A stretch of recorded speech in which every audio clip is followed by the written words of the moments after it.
Il est 7h46 sur Europe 1, l'heure de l'interview vérité. Et Pierre de Villeneuve, vous recevez ce matin le général Jean-Paul Paloméros, ancien chef d'état-major de l'armée de l'air. Bonjour mon général. Bonjour, merci de l'invitation. Merci d'être avec nous en direct. Le général d'armée Pierre de Villiers a fini lui-même par donner sa démission. Comment est-il arrivé à cette décision ?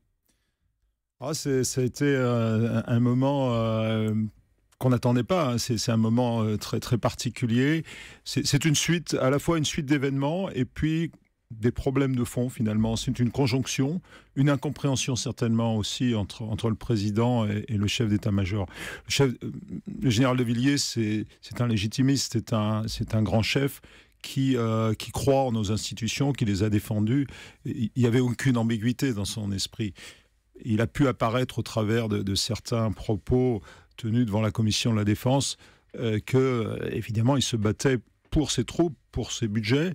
C'est sans doute ça qui a lancé un peu toute cette polémique et ensuite ça a dégénéré malheureusement. Dans les circonstances actuelles, je considère ne plus être en mesure d'assurer la pérennité du modèle d'armée auquel je crois pour garantir la protection des Français. Voilà ce qu'il a dit. Ce sont des mots forts.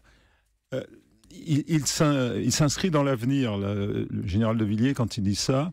Il regarde d'où on vient et il regarde les ambitions qui sont celles de notre pays aujourd'hui.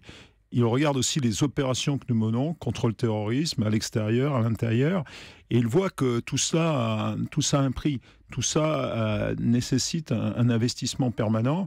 Et pour lui, chaque coupe budgétaire est une sorte de faiblesse, affaiblit le modèle. Il sait qu'on va avoir du mal à atteindre ce modèle. 850 millions qui auraient notamment dû payer des nouveaux fusils d'assaut pour remplacer un FAMAS qui, on le sait, est à bout de souffle, des équipements high-tech pour les unités de renseignement qui luttent contre le terrorisme, des véhicules ultra performants pour les forces spéciales. Est-ce que ça veut dire que ces coupes budgétaires sont graves, mon général ? Je crois que chaque coupe budgétaire aujourd'hui, comme je l'expliquais à l'instant, est grave dans la mesure où notre modèle est tendu. La France a des ambitions et ça on peut en être fier.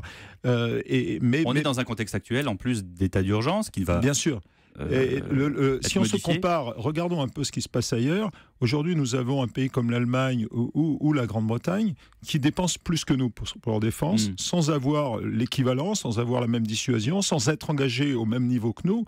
Donc, on a une dépense de défense qui est efficiente, à mon sens. Mais il n'y a pas de trop, quoi. Ah non, il n'y a vraiment pas de trop. Je crois que en 2013, lorsque la programmation a été construite, on avait sans doute sous-estimé les menaces à venir, et depuis d'ailleurs nos forces sont engagées sans discontinuer. Il faut en prendre acte, il y a une revue stratégique qui va être lancée, mais le général de Villiers savait qu'on ne peut pas perdre de temps et a fortiori pas d'argent.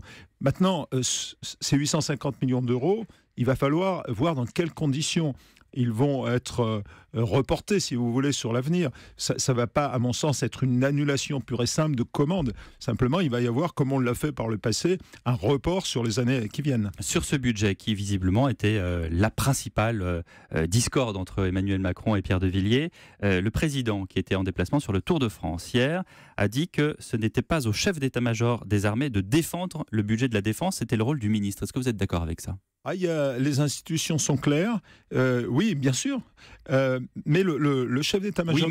Oui, mais c'est ça. Le chef d'état-major des armées, il a un devoir de réserve, d'une certaine manière, vis-à-vis du politique, de discipline, jamais contesté. Mais il a aussi un devoir de responsabilité vis-à-vis des missions qui lui sont confiées. Donc il doit dire la vérité, toute la vérité, en particulier aux élus, évidemment au chef des armées, au président de la République. Donc il est légitime, avec le recul qu'il a aussi, qu'il s'exprime dans ces termes. Mais à aucun moment, il n'a contesté le pouvoir et le rôle du chef des armées. Emmanuel Macron, justement, chef des armées, se déplace aujourd'hui sur la base d'Istres, que vous connaissez bien, dans le contexte que l'on sait, quel accueil va-t-il avoir ? On a entendu Aude Leroy tout à l'heure dans le journal de 7h30 qui disait que il y avait quand même ce malaise hier au ministère de la Défense quand il est apparu, Pierre de Villiers. Nous sommes encore dans l'émotion du départ d'un grand chef respecté, mais nous sommes aussi dans la continuité de l'action. Les missions continuent, bien sûr que les hommes sur le terrain... Donc il va y avoir un passage à vide ? Non, il n'y aura pas de passage à vide. Un nouveau chef d'état-major des armées est nommé. Il sera d'ailleurs avec le président aujourd'hui, avec le ministre. Il faut que la mission continue. C'est elle qui prime, la mission de protection, de défense des citoyens. que les hommes à la base se posent des questions et quelques états d'âme, c'est tout à fait légitime. On ne voit pas partir un chef d'état-major des armées dans ces conditions. C'est pas neutre, on est solidaire, c'est une fraternité, les armées. Donc, bien sûr, mais la mission continue, les gens sont motivés. Et le général Lecointre n'aura pas de mal à prendre la suite comme ça, là, tout de suite ? Non, parce que la force des armées, c'est leur discipline réelle, leur discipline intellectuelle, leur discipline profonde. Donc bien sûr qu'il endosse ses habits, il est respecté, bien sûr c'est l'homme de la situation en quelque sorte. Et on lui fait confiance, les forces lui font confiance, mais lui aussi va devoir batailler ferme pour obtenir les moyens dont il a besoin. On n'a pas beaucoup entendu Florence Parly, la ministre des Armées. Elle était hier aux questions au gouvernement, elle est restée muette. C'est le Premier ministre qui a parlé à sa place. Je crois qu'elle est prudente. D'abord, elle est arrivée récemment. Ce débat s'est très vite porté dans un débat en face à face entre deux hommes de caractère et deux hommes qui savent ce qu'ils veulent. Je n'ai pas à prendre position sur le sujet, mais je pense que c'était assez normal qu'elle soit un petit peu en retrait sur cette phase, mais elle ne le restera pas. Dernière question, mon général. Cette crise, aux yeux du monde, de nos ennemis directs en particulier, ça fait désordre un peu. Vous savez, je pense qu'il y a peu de pays qui échappent à ce genre de débat à un moment ou à un autre. Voilà, dont acte, mais chacun sait que... On sent votre embarras, hein, mon général, pardonnez-moi, je me permets. Si vous voulez, j'essaye de me mettre à la place de nos alliés.